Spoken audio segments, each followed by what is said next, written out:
उस हबीब करीम सल्लल्लाहु अलैहि वसल्लम पर लाखों करोड़ों दुरूद व सलाम हो।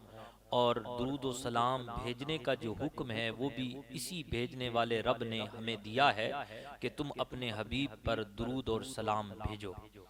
जैसे कि अल्लाह पाक कहता है, इरशाद फरमाता है, इरशाद रब्बी है, इन्नल्लाहा व मलाइकतहु युसल्लूना अलन नबी।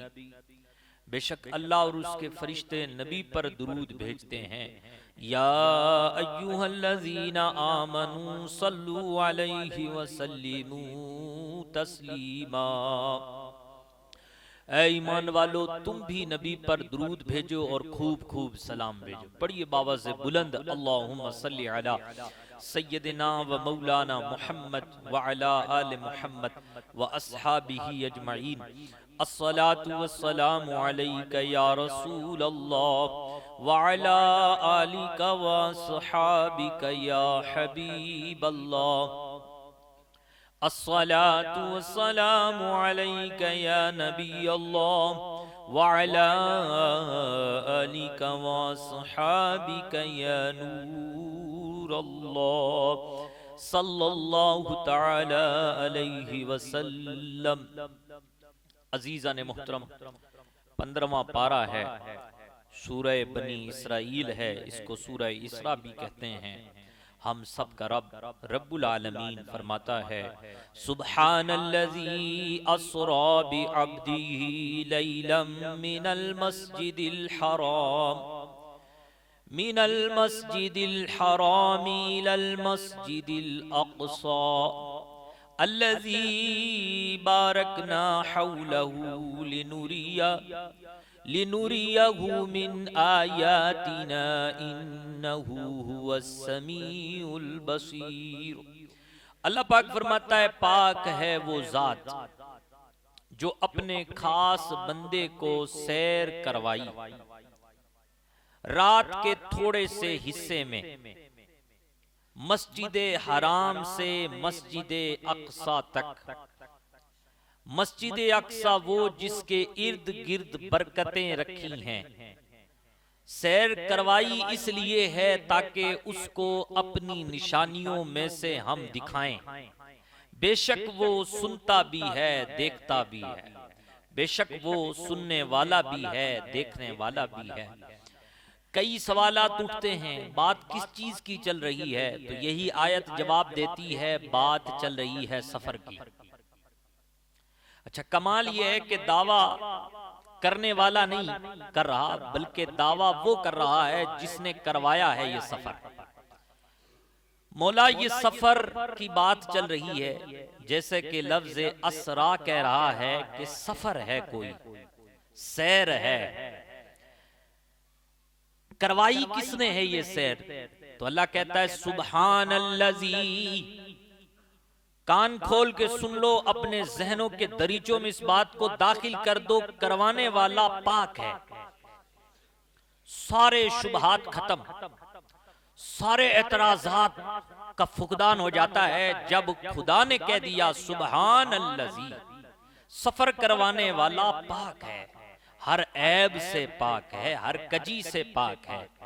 ऐ ईमान वालों, तुम्हारे लिए खुदा का ये कलाम ही काफी है। खुदा ने कह दिया करवाने वाला पाक है। क्या तुम उस पाक रब को ये नहीं मानते? इन्नल्लाह अला कुल्लि शैइन कदीर, वह हर शय पे कुदरत रखता है। ये सफर ऐसा है कि फिक्रें सारी बबूत हो जाती हैं, बंद हो जाती हैं। ऐसा कैसा हो गया?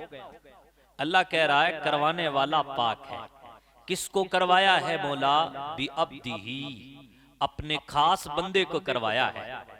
बे अब्दिही बता रहा है कि हमने रूहानी तौर पे नहीं करवाया, ख्वाब में नहीं करवाया, हमने अब्द को करवाया है। अब्द कहते ही हैं उसको कि जो दो चीजों के साथ हो, रूह के साथ हो और जिस्म के साथ हो।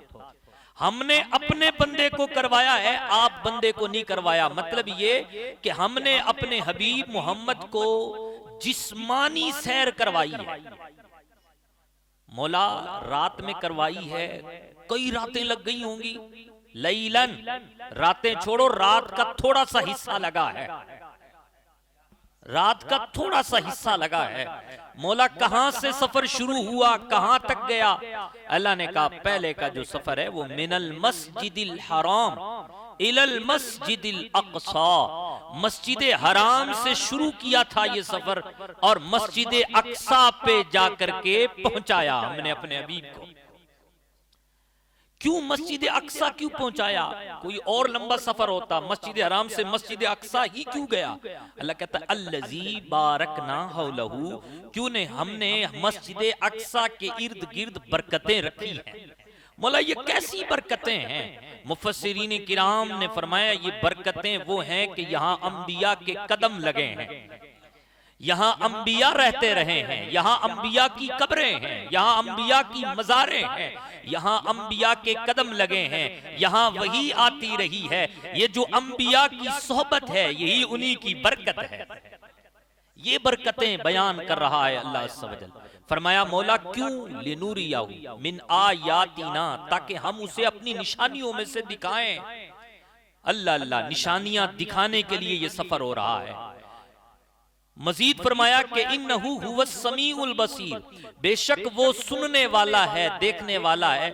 अगर हु ज़मीर का मर्जा अल्लाह है तो बेशक कोई शक नहीं है कि अल्लाह खुद से सुनता है, खुद से देखता है।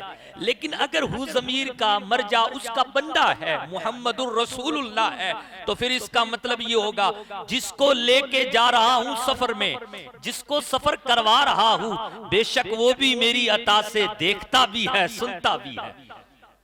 इन्नहु हुवस समीउल बसीर, ये पहला सफर का पहला स्टेप है।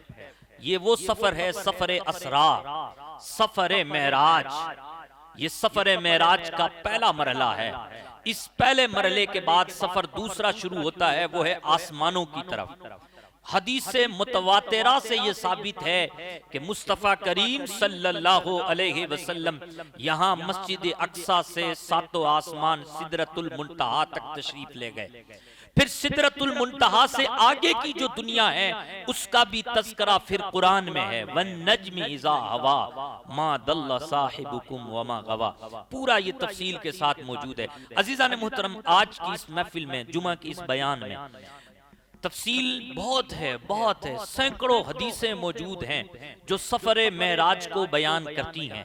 लेकिन मैं यहाँ पर खुलासा अर्ज करता हूँ ताकि जो सादा फहम लोग हैं वो भी बात को समझें।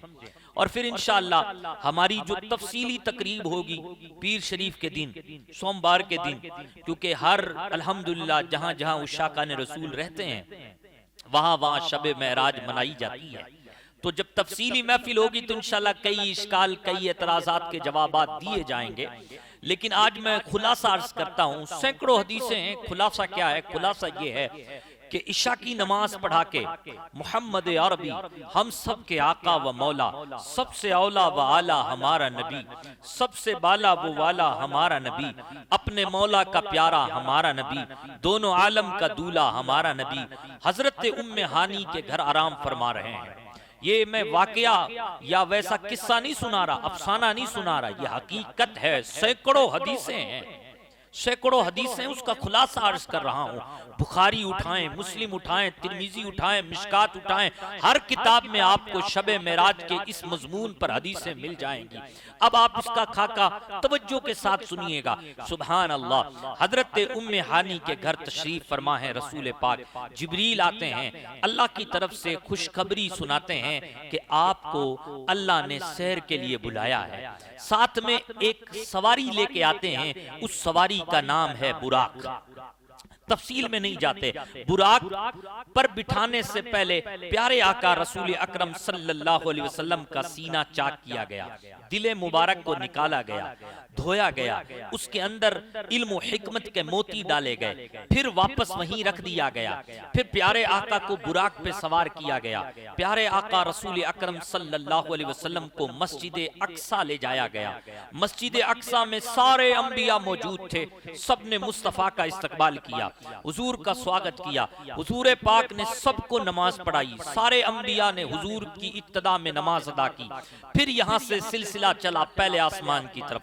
पहले आसमान का दरवाजा जिब्रील अमीन ने खुलवाया। खुलवाने के बाद हजरत प्यारे आका कायद आजम से मुलाकात करवाई गई, सबसे पहले हम सब के बाबा आदम अलैहिस्सलाम से। फिर दूसरे आसमान के दरवाजे को खुलवाया गया। दूसरे आसमान पे जो मुलाकात करवाई वो हजरत यहया और हजरत ईसा अलैहिस्सलाम से करवाई गई। तीसरे आसमान के दरवाजे को खुलवाया गया। तीसरे आसमान पे जो मुलाकात करवाई गई वो सोने यूसुफ अलैहिस्सलाम से मुलाकात करवाई गई। तीसरे से चौथे आसमान पे ले जाया गया। चौथे आसमान पे हजरत इदरीस अलैहिस्सलाम से मुलाकात करवाई गई। चौथे से पांचवें आसमान पे ले जाया गया। पांचवें आसमान पे हजरत हारून अलैहिस्सलाम से मुलाकात करवाई गई। फिर पांचवें से छठे आसमान पे ले जाया गया। वहां हजरत मूसा अला नबीना अलैहिस्सलातु वस्सलाम से मुलाकात करवाई गई। फिर सातवें आसमान पे ले जाया गया। सातवें आसमान पे बड़ी तफसीली मुलाकात हुई, हजरत इब्राहीम अलैहिस्सलाम से मुलाकात हुई। फिर सिदरतुल मुंतहा तक ले जाया गया। सिदरतुल मुंतहा ये वो मकाम है जो मुकर्रबीन का आखिरी मकाम है। इससे ऊपर मुकर्रबीन नहीं जाते, इससे ऊपर मुकर्रब फरिश्ते भी नहीं जाते। यहाँ जिब्रील अमीन ने माजरत चाहिए, अब जिब्रील अमीन भी यहाँ रह गए। इससे आगे खुदा है या मुस्तफा सोना है। फिर जो इल्म हिकमत के चश्मे खुदा ने इन्हें अता फरमाए, खुदा ने इन लफ्जों के साथ बयान किया, फ़अौहा इला अब्दिही मा औहा। खुदा ने छुपाया, खुदा ने फरमाया जो वही करनी थी अपने बंदे को उसके रब ने वही की। क्या दिया खुदा ने, क्या लिया मुस्तफा ने, खुदा जाने मुस्तफा जाने। लेकिन ऐसा एजाज किसी और को नहीं मिला। मुस्तफा करीम सल्लल्लाहु अलैहि वसल्लम नमाजें लेकर के आए, यहीं से आपने जन्नत की सैर की, यहाँ से दोज़ख का मुआयना किया, तमाम तर चीजें लेकर के वापस अपने मकाम पे तशरीफ लाए। अपने मकाम पे जब तशरीफ लाए तो खुदा ने दावा किया, ए मेरे हबीब अपनी जुबान से ऐलान कर दो, सुब्हानल्लज़ी अस्रा बि अब्दिही लैलम मिनल मस्जिदिल हरामी इलल मस्जिदिल अक़सा अल्लज़ी बारकना हौलहू लिनुरियहू मिन आयातिना इन्नहू हुवस समीउल बसीर। कुफार हक्के भक्के हो गए। ये 12वां नबूवत का साल है, 12वां ऐलान नबूवत का 12वां साल है। मक्के की बात है, मदीने की बात नहीं है। इस बात को भी अगर आपने ज़हन में बिठा लिया तो बहुत सारे सवालात के इश्कालात खत्म हो जाएंगे। नबी पाक को सिर्फ एक बार मेराज नहीं हुई, हुजूर पाक को मनामी यानी ख्वाब में तो कई बार मेराज हुई। ये जिस्मानी मेराज का तस्करा है जो कुरान में है। इस बात को भी ज़हन में नोट कर लीजिए। जब अल्लाह पाक के कहने से मुस्तफ़ा करीम ने यह दावा किया कि बेशक मैं रात के थोड़े से हिस्से से मस्जिद अक्सा की सैर करके आया हूं और वहां तक गया हूं जहां तक कोई नहीं गया, तो कुफारों ने एतराज करना शुरू कर दिया, सारों ने सवाल करना शुरू कर दिए, मस्जिद अक्सा के बारे में पूछना शुरू कर दिया। हमारे काफिले उधर गए हुए हैं, उनके बारे में बताओ। तारीख गवाह है, हदीसें गवाह है। जैसे जैसे कुफार हुजूर से सवाल करते जाते थे, मुस्तफा वैसे वैसे उनके जवाब देते जाते थे। अल्लाह अल्लाह। जब वो मुल्क के शाम की तरफ और वो जो काफिले गए हुए थे मस्जिद अक्सा की तरफ, जब वो काफिले लौट करके वापस आए तो उन काफिलों को पूछा गया इस वक्त और इस दिन तुम कहां थे? तो वैसे वैसे जैसे मुस्तफा ने बताया था काफिले वालों ने भी वैसे वैसे बताया। इससे ये साबित होता है कि ये नबी पाक का अजीम मौजज़ा है। अगर आपके और हमारे जहन में ये बात आए कि यार दिखता क्यों नहीं ये चीजें जो यहाँ हुई हैं, बुराक है, बुराक नहीं दिखता, जनाब आली बहुत सारी चीजें ऐसी हैं जो दिखती नहीं है। आप खुद गौर करें, हवा चलती है या नहीं चलती? चलती है। क्या हवा हमें दिखती है? इसी तरीके से सर में दर्द होता है, यह हकीकत है या नहीं? लेकिन सर में दर्द होता है तो दर्द हमें दिखता तो नहीं है, सर में दर्द तो होता है। अजीजा ने मोहतरम, ऐसी बहुत सारी चीजें हैं जो नहीं होता, लेकिन हमें जो मुसलमान हैं, मोमिनीन हैं, उनको ये समझना चाहिए कि मौजज़ा कहते ही इसे हैं जो अक्ल में ना आए।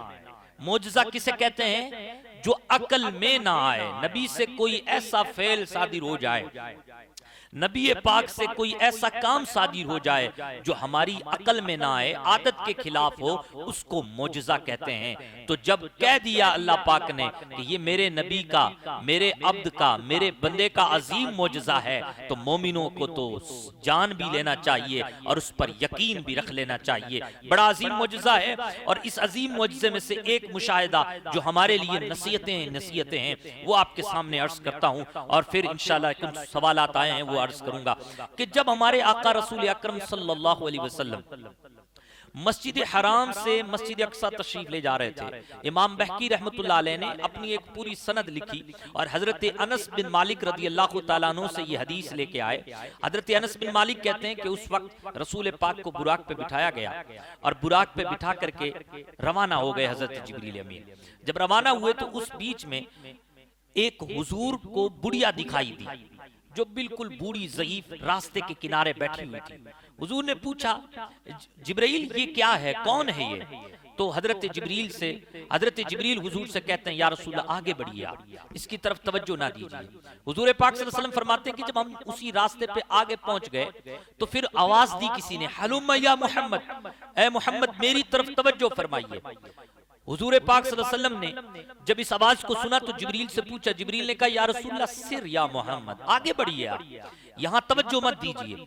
अच्छा आगे बढ़े तो आगे एक जमात को देखा और वो जमात ये कह रही थी, अस्सलामु अलैका या अव्वल, आप पर सलामती हो ए पहले, अस्सलामु अलैका या हाशिर, अस्सलामु अलैका या आखिर, ए आखिर में आने वाले आप पर सलामती हो। हजरत जिब्रील ने कहा, या रसूलल्लाह आप इन्हें सलाम का जवाब दीजिए। प्यारे आका ने सलाम का जवाब दिया। फिर आगे बढ़े, फिर दूसरी जमात नजर आई, उसने भी इसी तरीके से सलाम किया। जिब्रील ने अर्ज की, या रसूलल्लाह आप सलाम का जवाब दीजिए। हुजूर ने सलाम का जवाब दिया। फिर तीसरी जमात आई, उसने भी हुजूर को सलाम किया इसी तरीके से। प्यारे आका सल्लल्लाहु अलैहि वसल्लम से फरमाया गया कि आप इन्हें सलाम का जवाब दीजिए। हुजूर ने सलाम का जवाब दिया। फिर हजरत जिब्रील कहते हैं, या रसूलल्लाह वो जो बुढ़िया थी वो दुनिया थी, वो जो बुढ़िया थी वो दुनिया थी। जरा सोचिए, आप और हम इस कदर दुनिया में इस कदर मस्त है, दुनिया एक बूढ़ी है। हुजूर पाक सल्लल्लाहु अलैहि वसल्लम ने मेराज की हालत में, मेराज में जब गए तो हुजूर को दुनिया दिखाई गई एक बूढ़ी औरत की शक्ल में। अब आप बताएं, इस मुर्दार पे क्या ललचाना, ये दुनिया देखी भाली है। आप इस मुर्दार पे इतना ललचा रहे हैं कि आपको और हमें खुदा के फरामीन का भी नहीं पता। बाप को बाप नहीं समझते, माँ को माँ नहीं समझते, भाई को भाई नहीं समझते, मिनट में जो है ना रिश्ता नाता तोड़ लेते हैं। ये दुनिया है, इसी के चक्कर में, 1 लाख के चक्कर में, 2 लाख के चक्कर में, करोड़ों के चक्कर में, बस ये दुनिया है। इस मुर्दार पे क्या ललचाना, ये दुनिया देखी बाली है। और ये भी हकीकत है, कोई गुल बाकी रहेगा न चमन रह जाएगा, आप पर रसूलुल्लाह का दीने हसन रह जाएगा। अगर हुजूर की बात मानेंगे तो इंशाअल्लाह ये हमारे कयामत के दिन काम आएगा। तो मुर्दार दुनिया को किस तरीके से दिखाया गया कि इस दुनिया को दवाम नहीं है, इस दुनिया को बूढ़ी औरत की शक्ल में दिखाया गया। ये दुनिया हमेशा नहीं रहनी, और ये हकीकत है, हमेशा नहीं रहनी। अतलस कम ख्वाब की पोशाक पर नाजा ना हो, इस तन बेजा पर खाली कफन रह जाएगा। तो दुनिया के चक्कर में पड़ के, हजारों और 2000 के नफा के चक्कर में अल्लाह की नाफरमानी मत कीजिए। दूसरी बात, हलुम्मा या मोहम्मद, जिसने हुजूर को अपनी तरफ बुलाया था, वो हजरत जिब्रील कहते हैं, या रसूलल्लाह वो शैतान था, आपको अपनी तरफ बुला रहा था, आप नहीं बोले, उस तरफ मुतवज्जे नहीं हुए, बहुत अच्छा किया। गोया कि शैतान का काम है, शैतान बुलाता है अपनी तरफ। ए मुसलमानों, तुम्हें और हमें तो चाहिए कि हम नबी के तरीके पे चलें। जैसे नबी ने शैतान को इग्नोर कर दिया, छोड़ दिया, हमें भी चाहिए कि हम शैतान को छोड़ दें। हम तो सुनते हैं शैतान की बात को, शादी हो तो शैतान हमें अपनी तरफ बुलाता है, हम दौड़ के जाते हैं। 2 भाई आपस में रह रहे हैं, शैतान अपनी तरफ बुलाता है, हम दौड़ के शैतान की तरफ जाते हैं। इन्नमा युरीदु शैतान अन युकिया बैनकुमुल अदावति वल बगदा, ये कुरान कह रहा है, शैतान तो यही चाहता है तुम्हारे दरमियान अदावतें पैदा कर दे, तुम्हारे दरमियान नफरतें पैदा कर दे। 2 भाई अच्छे खासे तुम आपस में रह रहे थे, आपस में रिश्तेदार रह रहे थे, लेकिन क्या हुआ, शैतान ने अपनी तरफ बुलाया। हुजूर के तरीके पे अमल करते, शैतान की तरफ ना जाते, लेकिन तुमने मुस्तफा के तरीके को छोड़ दिया, शैतान की तरफ कान धरा, तो शैतान ने क्या गुल खिलाए? शैतान ने तुम्हारे दिलों को फुटवा दिया, तुम्हारे दिलों में इख्तलाफ पैदा कर दिया। इसलिए हुजूर का तरीका यह है कि हम शैतान की तरफ ना जाएं। शादी हो, ब्याह का मौका हो या दीगर तकरीबात हो, वहां भी हम शैतान की तरफ तवज्जो देते हैं, माल को वहीं खर्च करते हैं जहां शैतान खुश होता है। अल्लाह अल्लाह, याद रखें फजूल खर्चियां भी, ये भी अल्लाह तबारक व तआला फरमाता है कुरान पाक में, ला तुसरिफू, इसराफ मत करो। बेशक अल्लाह तबारक व तआला इसराफ करने वालों को पसंद नहीं फरमाता, और जो इसराफ करने वाले हैं वो शैतान के भाई हैं। तो वो लोग जो अल्लाह की राह में खर्च ना करके शैतान को खुश करने पर खर्च करते हैं, वो कान खोल के कुरान का ये फरमान सुन लें कि बेशक वो शैतान के भाई हैं।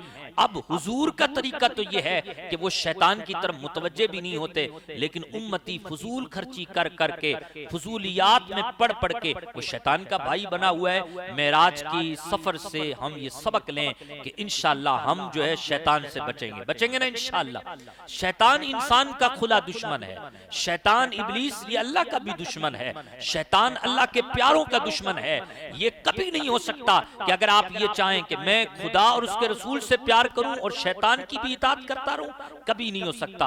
अगर आप अल्लाह और उसके रसूल से प्यार करना चाहते हैं तो शैतान से नफरत करनी होगी, शैतान की मजम्मत करनी होगी, शैतान के खिलाफ अल्लाह और उसके रसूल की इताअत करनी होगी। मैं उम्मीद करता हूं कि मेरा ये पॉइंट आपने अपने दिल पे जगह दी होगी।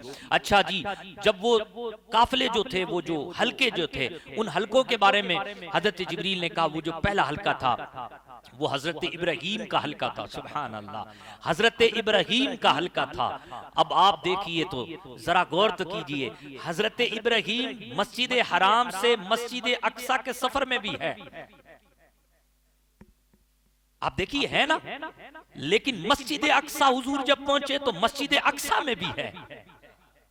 अच्छा, जब हुजूर 7वें आसमान पे पहुंचे तो हजरत इब्राहीम, बोले भाई बोले, कहानी किससे नहीं है, मैं गारंटी देता हूं सैकड़ों हदीसें इस पर मबनी हैं कि इस हदीस में यह है कि हुजूर हजरत इब्राहीम यहां भी मौजूद हैं, इस सफर के दौरान भी बैठे हुए हैं, हल्के में बैठे हुए हैं और हुजूर को सलाम पेश कर रहे हैं। अल्लाह अल्लाह, मस्जिद अक्सा जब पहुंचे तो हजरत इब्राहीम वहां भी मौजूद है।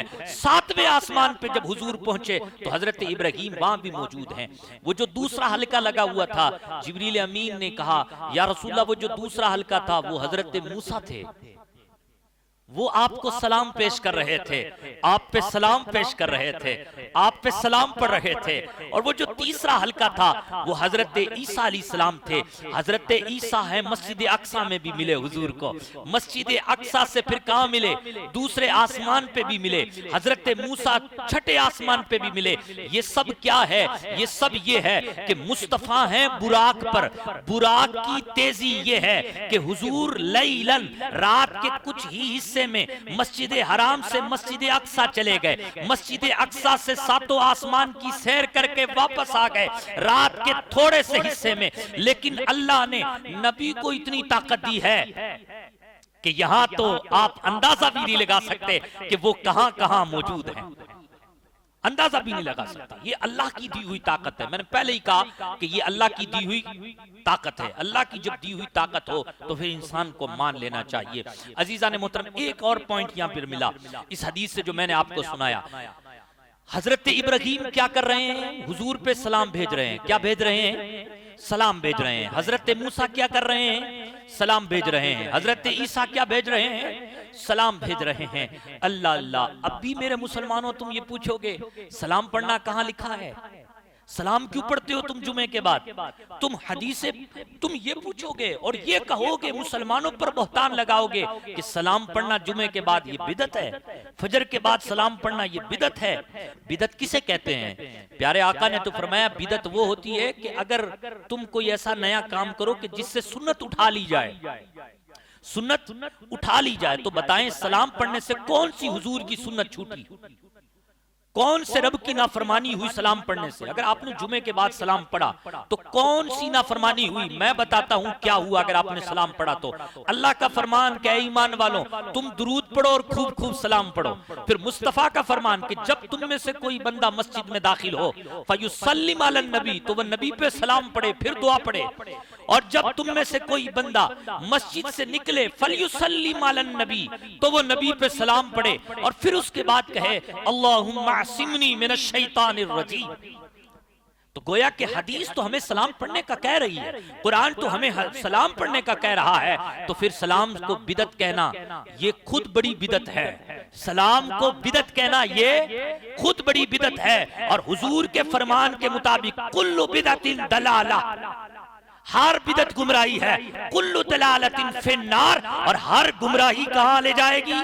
जहन्नम में ले जाएगी। पता चला जो सलाम पढ़ने को बिदत कहते हैं वो खुद बिदती हैं, और वो बिदती ऐसे हैं कि खुद जहन्नम में जाएंगे।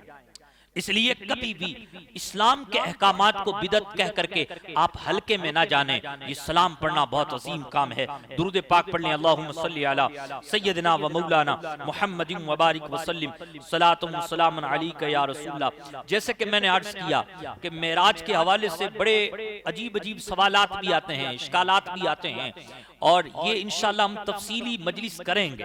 पीर के दिन आप तशरीफ लाएं, इंशाल्लाह हम इन पॉइंट्स पर आपके सामने बातें रखेंगे।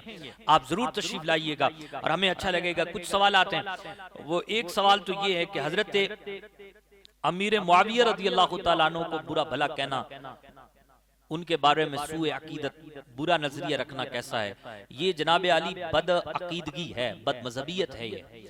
और ऐसा बंदा जो हजरत अमीर मुआविया को बुरा भला कहता है, हजरत अमीर मुआविया पर एतराज करता है, अल्लाह की कसम ऐसा बंदा जो है ना मुस्तहिक के जहन्नम है, जहन्नम में जाएगा। और ये जो है ना बदमज़हबियत के पाले में पड़ गया है। क्यों? इसलिए कि कुरान पाक में अल्लाह पाक वाज़े तौर पे फरमाता है कुल्लन वअदल्लाहुल हुस्ना, बेशक अल्लाह ने तमाम सहाबा से जन्नत का वादा कर रखा है। तो जब अल्लाह ने उनसे जन्नत का वादा कर रखा है तो आप उन्हें बुरा क्यों कह रहे हैं? इसी तरीके से रसूल अल्लाह पाक का दूसरी जगह एक फरमान है सहाबा के बारे में, रदियल्लाहु अन्हुम व रदू अन, अल्लाह इनसे राजी है, ये अल्लाह से राजी है। जिनसे अल्लाह राजी हो उनके बारे में ऐसी बातें करना ये अच्छी बात नहीं है। खुद प्यारे आका रसूल अकरम सल्लल्लाहु अलैहि वसल्लम ने इरशाद फरमाया अक्रिमू अस्हाबी फइन्नहुम खयारकुम, हुजूर ने फरमाया मेरे तमाम सहाबा की तुम इज्जत करो, ताजीम करो, बेशक वो सहाबा तुम में सबसे बेहतर हैं। हुजूर ने खुद हजरत सहाबी हजरत अमीर मुआविया रज़ियल्लाहु तआला अन्हु की दुआएं दी हैं। तो जिस सहाबी को हुजूर ने दुआएं दी हों उस सहाबी के बारे में सूए अकीदत नहीं रख सकते, सूए अकीदत नहीं रखना चाहिए, उन पर एतराज़ात नहीं करना चाहिए, उन्हें गालियां नहीं देनी चाहिए। खुद हुजूर ने बुखारी मुस्लिम की एक हदीस है जिसमें हुजूर पाक ने फरमाया मेरे सहाबा को गालियां मत दो, अगर तुम ओहद पहाड़ के बराबर भी खैरात करो तो उनकी एक मुट्ठी सदका करना इसके बराबर भी नहीं पहुंच सकता। ओहद पहाड़ के बराबर भी खैरात करो तो ये एक मुट्ठी सदके के बराबर भी, सहाबी के एक मुट्ठी के सदके के बराबर भी नहीं पहुंच सकता। तो इसलिए इससे बचें, और ये बहुत बड़ी बदमज़हबियत है। दूसरी बात ये कि भाई हाँ, ये बदमज़हबों से रिश्ता करना कैसा है? भाई बदमज़हबों से रिश्ता करना गलत है, नहीं करना चाहिए। बाकायदा कुरान मजीद फुरकान हमीद में इसकी मजम्मत बयान की गई। कुरान पाक में हदीसों में बिदतियों से बदमज़हबों से आप रिश्ता नाता नहीं रख सकते। मजीद अगर इसमें तफसीलात मौजूद है उनसे मैं अर्ज करूंगा कि दारुल इफ्ता से जाकर के आप जो है ना रहनुमाई लें, क्या करना है क्या नहीं करना। अच्छा, एक सवाल ये है कि जनाब जमात की पहली सफ में खड़ा था भाई, वुजू टूट गया, आप क्या करें? पीछे पहले भी आया था सवाल। मैं उनसे ये कहूंगा कि ऐसे सवालात आप अगर तनाई में कर लें तो सुभान अल्लाह। पहले भी सवाल आया था, अब जवाब दे देते हैं। खैर कोई बात नहीं, बहुत आसान सी बात है। अगर आप वुजू टूट जाए पहली सब में खड़े हों तो आप अपने कान को बंद कर लें, नाक को बंद कर लें, बंद करके आप बाहर निकल जाएं। आपको इख्तियार है, चाहे तो बंदों को चीरते हुए चले जाएं, चाहे तो बंदों को क्रॉस करते हुए चले जाएं, इससे नमाज में फर्क नहीं पड़ेगा। अच्छा, दूसरा इन्होंने सवाल किया कि देखें इमाम से पहले सलाम फेर सकते हैं या नहीं? इमाम से पहले सलाम नहीं फेर सकते बगैर किसी जरूरत के। हाँ, अगर आपने अत्तहियात वगैरह पढ़ लिया है और इतनी मिकदार तक बैठना वाजिब है, पढ़ लिया है, और फिर अगर आपने किसी उज्र की वजह से सलाम फेर लिया है, अब उज्र इन्होंने बताया है, अगर किसी उज्र की वजह से जो वाकई उज्र शरी है, अगर उज्र शरी की वजह से फेर लिया तो नमाज आपकी हो जाएगी। लेकिन कोई जो बंदा जानबूझ करके ऐसा करता है तो ऐसे बंदे की नमाज मकरूह तहरीमी है, उस बंदे को चाहिए कि वो नमाज का इयादा करे। ये कुछ सवालात थे, कुछ सवालात यूट्यूब चैनल से भी आए हैं और ये भी अर्ज कर दूं। एक सवाल ये है इसमें कि क्या आज भी क्या दूसरी दुनिया के दरवाजे इस दुनिया में खुलते हैं? दूसरी दुनिया इनसे, ये हमारे वफा जन्नत नाम करके, तो इसका जवाब यही है कि अगर इनका मतलब ये है कि क्या इस दुनिया में दूसरी दुनिया के दरवाजे खुलते हैं, इसका मतलब अगर ये है कि आखिरत के दरवाजे इसमें खुलते हैं या नहीं, तो बेशक खुलते हैं। जैसा कि प्यारे आका सल्लल्लाहु अलैहि वसल्लम मेराज की रात में गए, दरवाजे खुले, हुजूर गए, तशरीफ ले गए, न जाने कहाँ तशरीफ ले गए। फिर इसी तरीके से जब मुर्दे को कब्र में रखा जाता है तो अगर नेक होता है तो पहले जो है ना उसको जहन्नम दिखाई जाती है, फिर जहन्नम बंद करके फिर उस पर जन्नत की खिड़की खोली जाती है, तो दरवाजे खुलते हैं। और ऐसे बहुत सारे मिसालें हैं। अच्छा, इन्होंने ये भी पूछा कि बरकत किसे कहते हैं, बरकत क्या है? तो बरकत अल्लाह की तरफ से ज्यादती है। अल्लाह तबारक व तआला जिस चीज में चाहता है ज्यादती अता फरमा देता है, उसमें कसरत रख देता है। जैसे मिसाल के तौर पे जमजम का पानी, हजरत इस्माइल अलैहिस्सलाम की एड़ी की ठोकर से वो चश्मा निकला, खुदा ने ऐसी बरकत रखी कि आज तक लोग सैराब हो रहे हैं। तो ये बरकत है। बरकत अल्लाह जिस माल में चाहे, जिस चीज में चाहे रख दे, सुभान अल्लाह। और ये भी कहा गया कि ये असहाबे कैफ कौन है, मेहरबानी करके बताएं। असहाबे कैफ ये वो नौजवान थे जिनकी तादाद 7 है, 8वां इनका कुत्ता है। ये लोग अपना ईमान बचाने के लिए जालिम बादशाह से छुपते हुए अल्लाह तबारक व तआला की तरफ लो लगाते हुए एक गार में छुप गए थे। इसकी तफसील जानने के लिए आप सूरह कैफ को पढ़ें, बड़ी तफसील के साथ अल्लाह वादुल्ला शरीक ने इन नौजवानों का तस्करा किया है। क्या ये आज भी वही हैं? बेशक आज भी वही मौजूद है और उनके जिस्म भी अल्हम्दुलिल्लाह सलाम रहते हैं। अल्लाह करीम अपने करम से, अपने फजल से हम सबको इन बातों पर अमल करने की तौफीक अता फरमाए और अल्लाह करीम बयान में जो कुछ भी गलतियां हो गई हों अपने करम से माफ फरमाए।